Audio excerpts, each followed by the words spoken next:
Voilà, bonjour, bonsoir, réseau de pont na reçu libakwa kolanda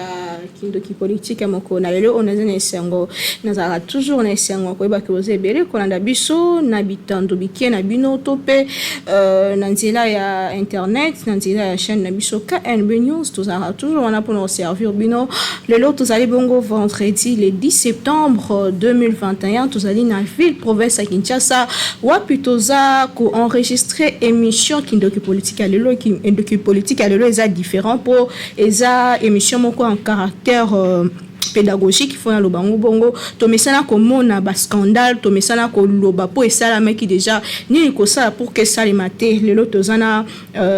moko ya jeune ba jeune baza vraiment conscient na jeunesse na bango pe moko ya ba o ba travailler carrément pour na bolamu ya bilenge toza bongo na monsieur Dieu merci Matondo azali président ya ONG défendant Kinshasa na elongo to sola moi mingi na thème o etali société nini pour la jeunesse ya malamu société nini pour na coproduire ba jeune ya qualité nini ndenge loto mo na Kinshasa apparemment jeunesse ezomi pesa na biloko ya ndenge na ndenge ezali vraiment malamu te parfois tozo komikuta ke tozo sutuka alors que eza na ngokaka mbando ya o jeunesse société zali yango eza kozonga na kati ya bilenge voilà tokolobela yango oko émission oyo kasi ya mboto banda tika to ebisa bino ke na etali ba actualité chef de l'état simana eko sala séjour mulai na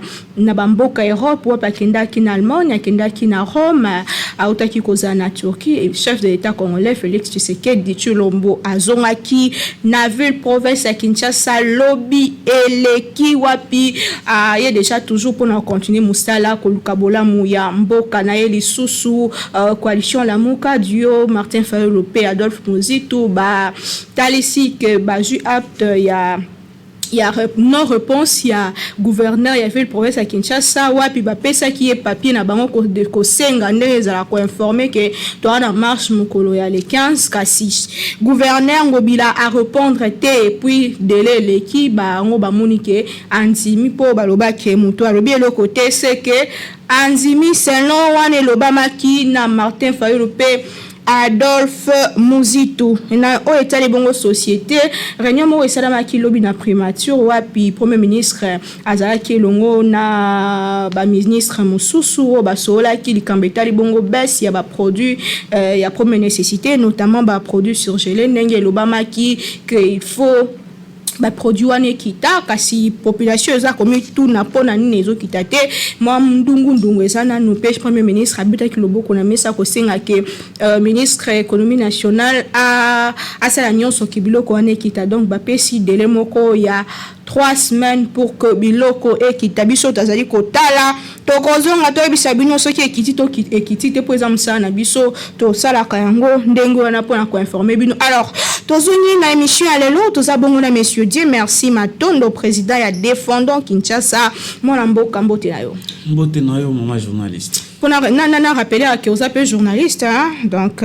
toza biso na biso lelo tozo lobela likambetali bongo société nini pona jeunesse ya malonga tope jeunesse ya malamu lelo oyo ozali na ONG o ezali ko défendre ville province ya Kinshasa to mona ki na ba vidéo etambola ki récemment photo bandana ngo poza vraiment actualité bino ozaki batwa liboso ko senga ke ministre a sanctionné bana wana tango apesa ki sanction koloba que bana wana et notamment ezalaki na école mais la présence à ministre que bana wana balongo na école ba otanga lisuna ba école catholique te et puis a koyoka yango ya yambo ezalaki ke bana balongo na système éducatif yambo ya ko zonga pona ko éclairer et ça la bino ndeni. Bon voilà merci beaucoup pour na motuna na yo mais eloko ya liboso ezali c'est qu'il faut ko préciser nanu ko préciser na bandeko oyo bazo landa biso de partout koyeba ke makambo wana esalemaki wapi parce que moi mbutu ezalaki nanu esika wana OK oui bato mususu baye koloba ke ezalaki na ba école mususu ya Lingwala ba mususu balobaki ezalaki na ba école ya Gombe tanga ba kombote mais ti na suka nde na ba nini ba alerte oyo biso to yambaki parce que tozana numéro oyo to pesaka pour être bato batindela kabiso makambo nyonso ezali koleka c'est-à-dire mingi oyo ezoko déranger biso ko déranger ville ya Kinshasa. C'est pourquoi toyambaki ba vidéo et ba préciser biso que makambo ya ba finaliste to pe ya bana kelasi wana bazaki ko bina basalaki ba biloko moko ya bosoto ezalaki na Saint-Georges dans la collège Saint-Georges oyo ya Kitambo. Voilà. Tango to lancer alerte na biso pour to zuba vidéo to garder yango biso moko to visualiser to authentifier que ezalaki nanu ya solo. Simana yango to sali communiquer to likaki pe na ba média voilà to likaki nde esika wana ba konzi pe ba autorité compétente ya ville ya Kinshasa pe ya ministère ya enseignement voilà primaire et secondaire bazwa ki information nde ba réagir mbala moko pe za eloko moko esalaki biso bien to comprendre que actuellement toza na batu oyo bakambi ya mboka to pe bakonzi oyo bazo koyokela quand même population pe bazo sala suivi ya makambo de près. Donc décision wana to pe souhait to koki koloba ya mokambi ya secteur wana éducation to sepelaki na yango sanction. Est-ce que sanction eza sanction ezo ko mériter pour na bana o basa ki buzo bana bino bando zeza sanction. Voilà na communiquer na biso na kotanga yango awate mais to tindaki quand même na bino ba ndeko ya nini ya presse c'est que eloko aliboso biso to sengaki ezaki to mona nano bana wana bazala sanctionné. Voilà, eloko aliboso to sengaki bana bazala sanctionné. Nous avons eu à proposer, c'est vrai, tout ça qui va proposition que non, voilà, il faut qu'on retire notamment baki so qui va identifier bana wana. Donc to sengaki na ba konzi ya école wana basala nanu banquette et ba identifier bana wana si réellement batanga kana école wana. So qui va identifier bango au cas où ba se rendre compte que bana wana bazali ba finaliste basala nini ba retirer ba kombo na bango na liste ya bana oyo ya exeta pona biso zaki façon ya ko punir bango mais to lobaki teke non il faut balongola bana wana batanga kalisusu te. Est-ce sanction les qui voilà to lobaki yango te et puis il faut qu'on préciser pe que tango banini ba moi ba information est circulé na ba réseaux sociaux moi confusion kotaki moi mingi batu kuna balobi no eza na bato babengi biso baza ko condamner biso mais ndenge nini bo sali bongo bo pesi ba konzi ba idée mais ba idée yango ndire ba saleli yango na ba sentiment na bango et tout. Pourtant ce n'est pas ce que nous on a dit. To singa ki juste que bana bazwa leçon ba comprendre que biloko wana ba koki ko sala yango te eza malamu te parce que bango pe bazali bilenge c'est vrai. Mais si mana bango pesa na batu mususu génération mususu ezolanda. Donc il ne faut pas côté biloko ndenge wana notamment na place publique bozo ko filmer bokoye ko publier. Est-ce que sanction ya kolongola bango na kati école les amoko ya ba solution pour non si sa comportement wana. Kolongola bango na école oui, bien sûr il faut bazala d'abord qui renvoyer, c'est d'abord une bonne chose. Et puis biso to souhaita qui même kozala renvoyer ezalité kozwa bango bon que non bakota susu soki ba école songoloté. Parce que moi na koki kozala na école catholique c'est vrai.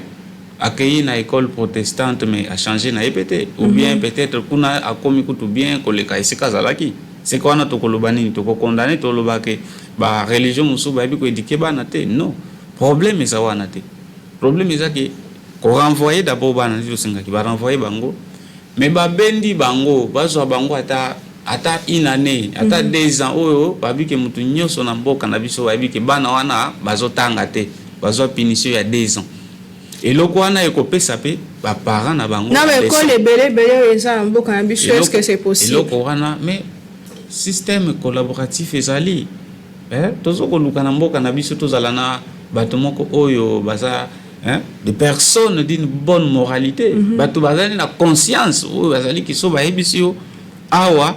moi kope yali me oboyi pe kope wana oboyi na kosala te est-ce que EPST mo pasa na réseau ya ko identifier bana nyons na ba école nyons mais pourquoi pas ba tango bana bazotanga ba bulletin ba diplôme na bango utaka wapi ozala privé ozala l'état si ba diplôme ya bana to ezala ba certificat ya nini utaka na nini na ministère ya EPST c'est-à-dire qu'il y a moyen d'identifier bana wana nyoso.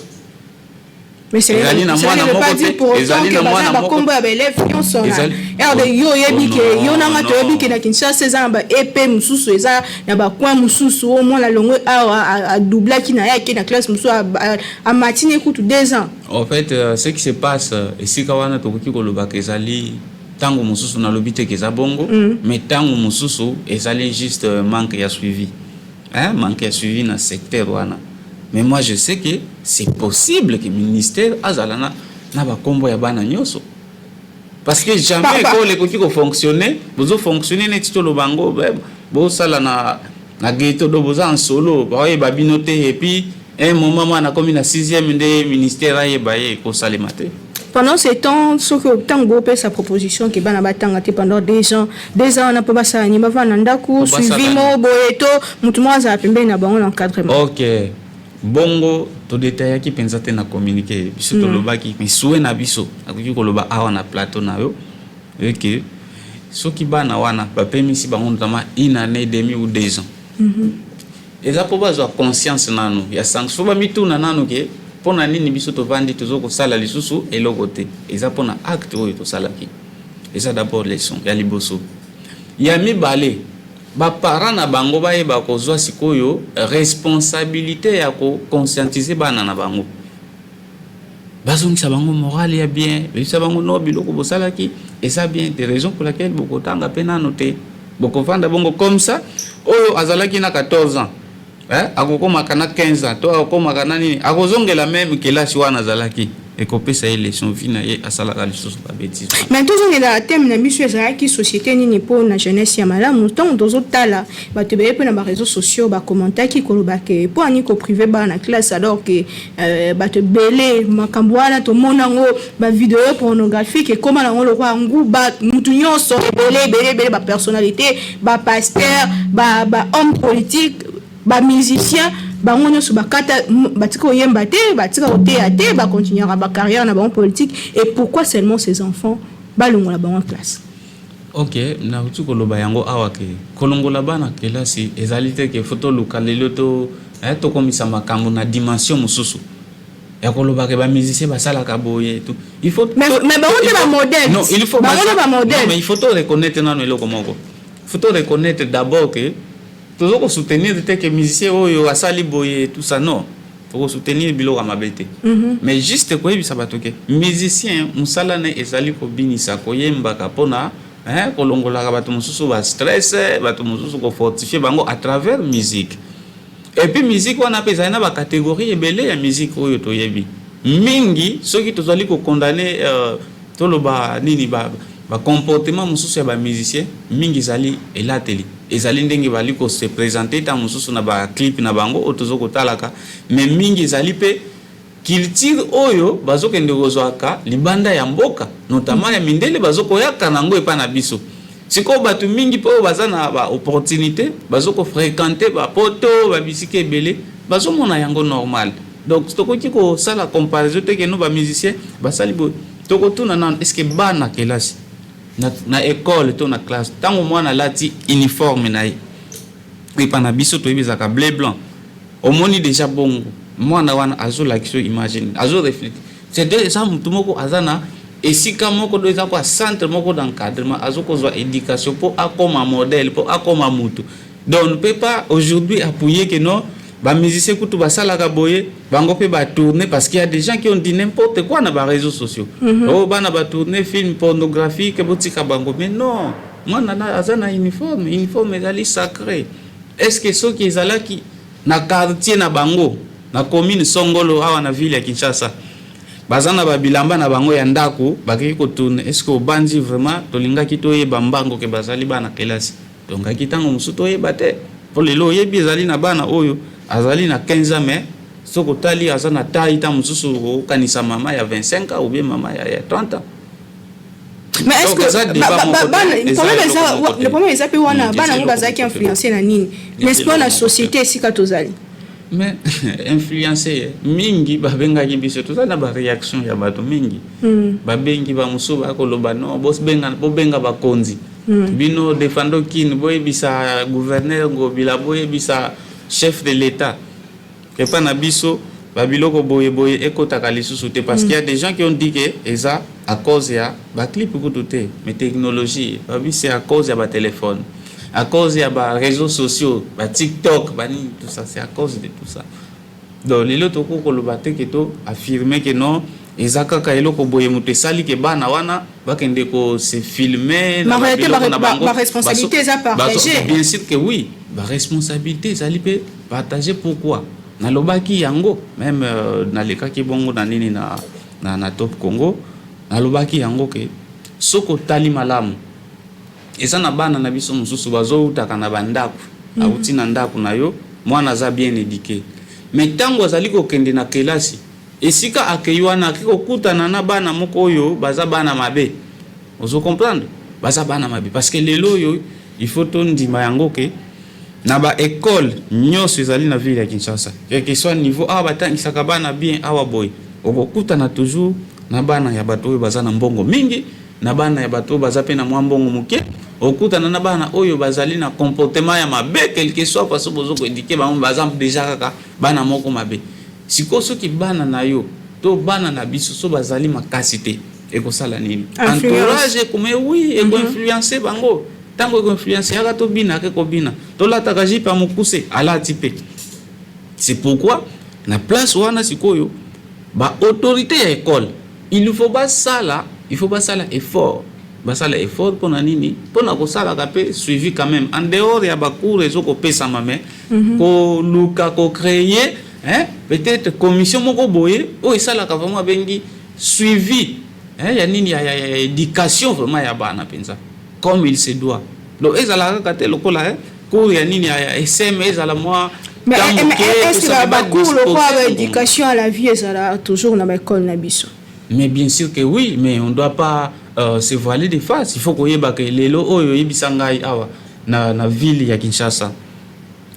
Combien de ndako oyo yebi to koki kokende okuti ata papa mama bavandi sitango mususu bana basi to bana na bango ya mibali to basi ba ko betela bango makambo etali par exemple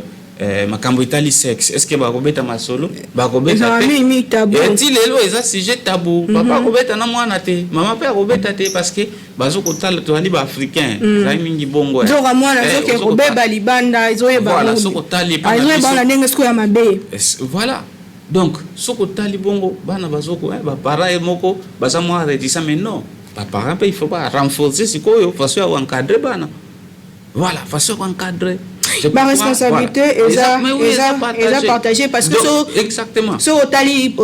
exactement parce que tango ministre azui même nini to lo bango to benga yango décision te mo abaki ezaki nde souhait donc il faut normalement kolobela même ba konzi ba autorité ya nini ya école wana des disciplines directeur soki nini ko fandisa bango mais bien sûr que oui nalobi bana bazoko bina liboso ya nini bazoko bina liboso ya école na yo yo na moment wana bato ya sécurité ya école baza wapi directeur de discipline aza wapi directeur soki des études aza wapi bato nyonso wana bana bazoko bina ba nzembo moko oyo toyebi ki ezali malamu te sa malamu te mais bazoko bina ngo na moi batie musique wana yango pe ezali moko ya babiloko ezoko pousser jeunesse na makambo ya bongo eza vraiment malamu mingi te pour ceux qui otali bana wana baza bana nanu mokie bana mikie en plus conscience penza likambo azosala même soki bapusani mandambu mais so otali na ba ya mibali na ya basi bazosala net kelo mo bazosakana alors que c'est très sérieux mutako ozo maladie ya sida mutako ozo ba infection moi ça moi na moi ça ko ozo zemi tout ça, c'est aux parents aussi de dire aux enfants qu'est-ce qui se passe dans notre société. Il y a ville, province, il y a Kinshasa. Mais tout le monde a musique, il y a musique, il y a thème aux musiciens, n'est-ce pas là une manière aussi, il y a comme ma jeunesse, na extrémité de l'autre monde. Oui, mais exactement, il faut qu'on y ait d'abord commission ya nini ya censure ezali ezali to bosana yango te à tout moment to mona ka yango soki musicien moko abimisi eloko ya malamu te to mona ka toujours ba sanction yaka o mona boye va porter plainte ou bien nzembo na va bloquer yango nanu va bien kolekate voilà nde bisika sikoyo tozali komito na ba question ti lelo mais loko atwali défendre Kinshasa tu vas défendre capitale na biso ya mboka ya Congo to bandi mikolo ezali koya ezali parmi ba projet na biso oyo toza nango to meka un peu ko consulter batu nyonso wana na ba oyo bazwaka ba décision na ba oyo bayaka kotia biloko ya mabe to biloko esengeliti na place publique to meka kosola na bango sima na yango tokozonga lisusu na bino presse tokosala toujours compte rendu qui voilà et ba projet na biso kotambola boye parce que tozali na document na biso na no isilité c'est vrai mais toza déjà avancé au document na biso tokobenga yango plan général de développement de la ville de Kinshasa ça na moment venu tokobenga bino pe presse bokoya na nini toko organiser une cérémonie pour totange la bino ma ezali na kati juste un résumé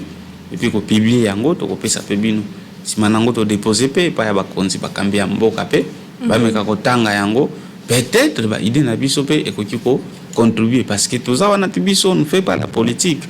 que toko maka ko kolanda mutu songolo asalaki boye toko sala bongo te souci na biso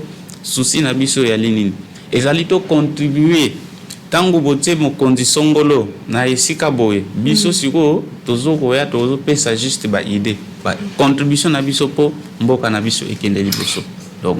ya moto mbula likambo etali ba remède lelo soki makambo nyonso wana ya ba vidéo pornographique etamboli na mboka na biso ne pensez-vous pas que sanction moko sévère na ngambu ya justice et osunga pe ke batu mususu ba bandela makambo ndenge wana ti? Oui mais pourquoi pas dans tous les pays d'ailleurs ceux qui otamboli okuta izana loko ba bengi tribunal d'enfants ezali c'est-à-dire que bana wana bakoko zala poursuivi zali te kaka po bazali bana mike bazali ba mineur et tout mais bakoko landela bango pe mais lokolo wana yali matière na biso penza te moyen to kota yango penza na mosindo yali to katela bango ke voilà boye parce que ezali na ba loi oyo ezali ko protéger bana ezali na ba loi oyo pe même na constitution na biso ezali ko pesa accès à l'éducation na mwana nyoso ozomona voilà donc c'est un peu ça poto sukisa ya mboto sukisa d'ailleurs tout le bela likambo etali ba remède nini pona na ville province ya Kinshasa apparemment jeunesse a omi pesa na nyonso ali boso ezaki ba bombe liboso bandaki na kuluna bombe ba prostitution lelo komi ba pornographie de part et d'autre solution faut que ezwama pour que jeunesse na biso se calmer un peu zani voilà nako rappeli na nususu on biso kelo koneti bombe yaki mabe bombe kuna boye to dénoncer yango biso défendre kin zaki bato liboso to sala ki même banini ba affiche tout zaki ko partager même na réseaux sociaux to sali ba communiquer tout ça to l'équipe pona ko benga jeunesse batika pratique wana mais lelo oyo ndi nazoko lobela yo consommation ya drogue wana ezali lisusu tendenge ezalaki d'ailleurs soko bimi na balabala komona lisusu teza susu vraiment ndenge ezalaki voilà comme un peu rare pour mona yango lisusu parce que toujours continue ko sala pe ba enquête tout ça pourquoi parce que ministre de la jeunesse gouverneur de la ville général Silvano Kasongo va s'impliquer va s'approprier dossier raison pour laquelle on moni siko que quand même il y a changement. Et puis bon monde to lingi na nini na ville ya Kinshasa to lingi bon po makambo ke liboso otuni lisusu lobby il faut quoi po changement eko tapenza po na jeunesse kuluna koto soko tali na no bi eloko neti kuluna eza eloko moko oyo au fait ba fabriquer yango ya neti produit moko boye do ba fabriquer yango ba injecter yango epa ya mutu parce que soko tali bien Kinshasa ya kala kuluna ezalaki te donc eza eloko moko yeka ka boye bapesi bato basimbisi mutu machette bima na balabala kende botola mutu ane loko bangisa ye zwa lichette soki azo cédé kata ye po mona vraiment que c'est sérieux akopesa ombongo et ça nango eloko baye nango c'est-à-dire que même pona ko bungisa yango pesa nango eza nango facile faut y banana yaki nango comme ça ezaki nini est-ce que ça problème ya chômage est-ce que ça problème nzala est-ce que ça problème mais na bien d'abord ezali kaka chômage te ndenge na uti oloba yango eloko mosusu ezali éducation ezali éducation oyo tokozwa na bandako ya baparent oui il faut kotala nanu mwana wana avandaka aza na famille nini bosoki mwana botami na famille ezake papa azalaka na bandi papa azalaka criminel abotolaka bato biloko tomonaka yango na bafamille ebele mosusu ke mama aza ndumba oui mama aza na ndumba bana bazobotama bazolanda pe même morale do bazokende ndenge moko na mama na bango okuta bango pe bavi ya ba kolala na babisika moko mystique siko yo kanisi mwana aza ndenge ni ne sikoyo charge wana ezongeli bakonzi sikoyo voilà ezongeli bakonzi ko fukoza ba mesure qu'est-ce qu'il faut faire po bato wana bakota na ba pratique moko ya ndenge wana te. C'est pourquoi nango koloba parmi ba solution d'abord encadrement ya jeunesse mais quoi encadrer jeunesse esengela kate ki bon l'état oui l'état ndi azali na décision l'état azali na signature mais bakoki kobengisaka bato lokola biso ba association oyo pe ya société civile to vandi to solola to kozwa moi une semaine moi 2 semaines vraiment séminaire to zawana concentré toujours ko réfléchir toujours ko pesa na makanisi pe okomona biloko mosusu ekobunga nango neti bakuluna et tout oui parce que bana wana soko talibi lelo oyo na Kinshasa na koyebisa o bato ebele ba kolela kuluna ezakaka ezosila te bien que bazoko tinda bana mususu na kanya makase c'est kuna bakende pour mobulu eleki bango bazosala des autres mais ozo constater que ti lelo kuluna ezosila kaka te kuluna ezali mais on doit aussi accepter que kuluna ezo diminuer voilà parce que ville ya Kinshasa l'équipe munene ezali province. C'est pourquoi faut toyeba que yana ba coin mususu okei kimi ezali mais ba coin mususu pe ma ba pratique wana ezo continuer muke ozomona. Alors pour ko mettre fin na yango pe nini il faut d'abord pe création pe ya ba emploi il faut ezala l'état pe faut azala conscient que mingi neti na ville ya Kinshasa soko tali bien misala mingi ezali kaka ba privé ya l'état ezali penza mingi te oui ya l'état ezali mingi te ou bien l'état soko tali pe ba bisika o ezali ezokomona na mokie okomona mingi mutu oyo ta mususu a disposé temps atangi asali 5 ans na université aza diplômé d'état boy mutu ayebi kokoma kombo na ye bien ayebi boy mutu ana bazoko pesa ye chance te okena société okuta mutu aza wana azo privilégier famille na ye azo privilégier quelque soit niveau na parti politique makamba ba pratique oyo neti ba biloko ba parti politique ozomona ke biloko oyo ezali malamu te ezo sunga te mboka na biso ke liboso parce que quel que soit ba décision oyo ba kondi ba koki kozwa mboka ke liboso boy tout ça aussi longtemps que bango moko ba kondi nanu ba changer te nanu bazui conscience te ke ngai esika na za DG esika na za ministre na cabinet na ngai na kozwa na kosala par exemple recrutement ya bato ba koya kosala sur base ya compétence na kobengisa te oyo poto za mboka moko oyo poto za bilongi ndenge moko non je pense qu'il y aura changement to kende liboso tout ce qui sa émission na biso combat wana tozali ko soutenir yango soko tali bien pour tozala ba partenaire mususu oyo bazali vraiment ko lancer ba alerte à tout moment notamment à cage azoko bengisaka à tout moment que non il faut ba pratique wana et si là na ba engagement na administration publique et comme makambo ya parti politique trop et finalement ceux qui ont disons de l'intelligence qui sont compétents bazo sous musalate de comme ka fandi po ye lokola akotaka nini alataka polo ya autorité morale songolote akozwa pe musalate finalement to tonga mboka boite mais ça malamu mingi te likamba ba parti politique ko kabola ka misala kaka na bayeya ya parti boyeta musumu tozane pe compétent te uche wana aebine kumaka mfwa sala te za vraiment be makashi to si ces missions na biso na politique uta un moment le chef de l'état Félix Tshisekedi azoko tambola bamboka pona koluka ba investisseur ba ya na mboka na biso kasi depuis un temps vraiment sur le plan concret batu wango penza bazoya penza te faut que le bango ke baza remonter sinon selon attendement na yo ndenge ozomoni na makambo pourquoi RDC na ba potentiel nyonso tozo ko kaka ko benda ba tebele te pona ndenge to solo ba peli kamba ba place soki ba yebele e ko sunga pe ba jeune bazo misala. Voilà, jusque là toko loba ke mwana mboka Félix Tshisekedi chef de l'État azoko lité wana selon regard na biso azoko lité tozomona il a de bonnes intentions jusque là tozomona. Mais problème ezali boye ezali que au moins population oyo a souffrir au moins pendant 60 ans. Population a souffrir pendant 25 ans 30 ans. Tant yo ko ya quelque soit ba intention nous anango ya malamu yebaka ke bakoya ko tia pression na mukongo na yo bakoye bisoka ka papa e biso to lingi to lia lelo sozo yebisa bango lisusu bozela pendant 10 ans ou dans 15 ans makambo ko bonga voilà et kozala difficile ata ba bikete o to tel bino mokonzi oyo akobongisa tondimi okobongisa mais banda nanu na biloko ya mike nde loko to ali ko senga nanu mingi na nini na mokonzi mboka na biso ya ko banda asala effort ya ko banda na biloko ya mike lokola eloko etali ko lia oyo toka ki ba nini ba voilà to yoka ki ba décision kuna na ba compte rendu ya conseil de la troisième fois ba décision conseil des ministres na bango tozoko yoka et tout donc eloko to ko senga d'abord biloko ya mike wana ekita iko sala bien dernièrement biso to lobaki même makambo ya nini makambo ya passeport ya ka o bakiti passeport kuna boy baki oui c'est bien